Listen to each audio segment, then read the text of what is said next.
اب اس کے بعد میں آواز دیتا ہوں کوڈ نمبر 1112 کو. 1112 آئے اور اپنی تقریر کو پیش کریں. جناب صدر، معزز اہل میزان اور سامعین کرام، السلام علیکم.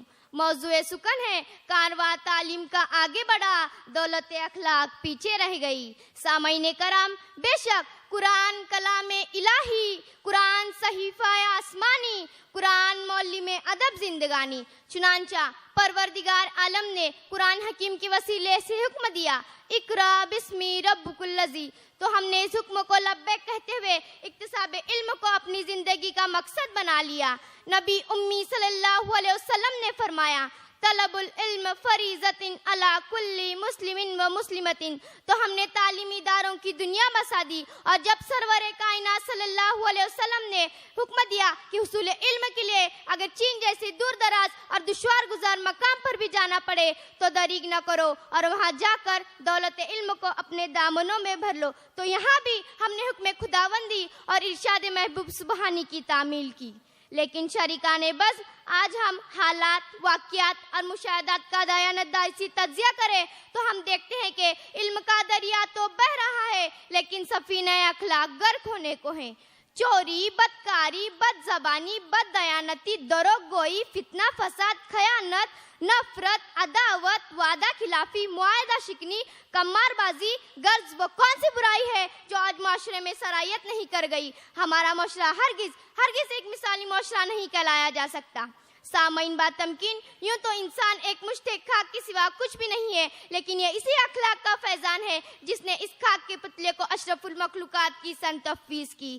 بلا شبہ اخلاق شخصیت کا سرتاج، اخلاق مہذب سماج کا معمار، اخلاق تمدن کی بنیاد، اخلاق تذکیر قلب کا سب سے مؤثر ہتھیار، اور قوموں کا مقدار سنوارنے کا بنیادی کردار بھی اخلاق. مگر افسوس، سماج میں دیگر افراد کی طرح بیشتر طلباء میں اخلاقی قدر اپنی قدر و قیمت کھو چکی ہیں. اخلاقی بے ضابطگی کی وجہ سے آج درسگاہوں کا تقدس بھی پامال ہو رہا ہے. جہاں قدم قدم پر موبائل کلچر مشرقی روایت کو شکست دے رہا ہے، جہاں لمحہ لمحہ اخلاقی قدروں کا دامن عصمت تار تار ہو رہا ہے. اخلاق کی دنیا میں اتنا ہی اندھیرا ہے، اخلاق کی دنیا میں اتنا ہی اندھیرا ہے، تعلیم کی جس درجہ بڑھتی گئیں تنویریں. ایک زمانہ وہ تھا جب جلیل قدر بادشاہوں کے شہزادے اپنے استاد کی جوتیاں سیدھی کرتے ہوئے فخر محسوس کرتے تھے، اور ایک زمانہ یہ ہے کہ سر عام استاد کی تذلیل کی جا رہی ہے. چاقو اور پستول کے زور سے نامناسب مطالبات کو منوایا جا رہا ہے. طلباء اسکولوں میں گولیاں چلا رہے ہیں. ارے بدبختو، تم تو قلم کے سپاہی ہو اور اپنے شاندار ماضی کے امین ہو، تو پھر کون ہے وہ جو تمہارے ہاتھوں کو پستول اور خنجر سے آشنا کرا رہا ہے؟ کیا تمہارے اخلاقی تنزل کی اس سے بدتر مثال اور کوئی ہو سکتی ہے؟ افسوس صد افسوس، فلمی اداکاروں کی نقالی نے ان سے تدبر اور تفکر کا تعمیری اوصاف چھین لیا. شریکان بس، جن طلباء کو ہم دارالمطالعہ میں دیکھنے کے متمنی ہیں، انہیں فلموں اور ٹی وی کی نشریات نے کہیں اور الجھا رکھا ہے. جس قوم کے نبی صلی اللہ علیہ وسلم کے لیے خداوند کریم فرماتا ہے، بے شک آپ صلی اللہ علیہ وسلم کے اخلاق عظیم ہے. جس قوم کے نبی صلی اللہ علیہ وسلم کا ارشاد گرامی ہے، تم میں سے بہتر وہ ہے جس کے اخلاق بہتر ہو. اسی قوم کا اخلاقی تنزل اور اس کی بے روی حیرت انگیز و عبرتناک ہے. ہماری وہ متاع عزیز نہ جانے کہاں گم ہو گئی ہے. خالق کون و مکان، ہم اپنی متاع گم گشتہ کو کہاں تلاش کریں؟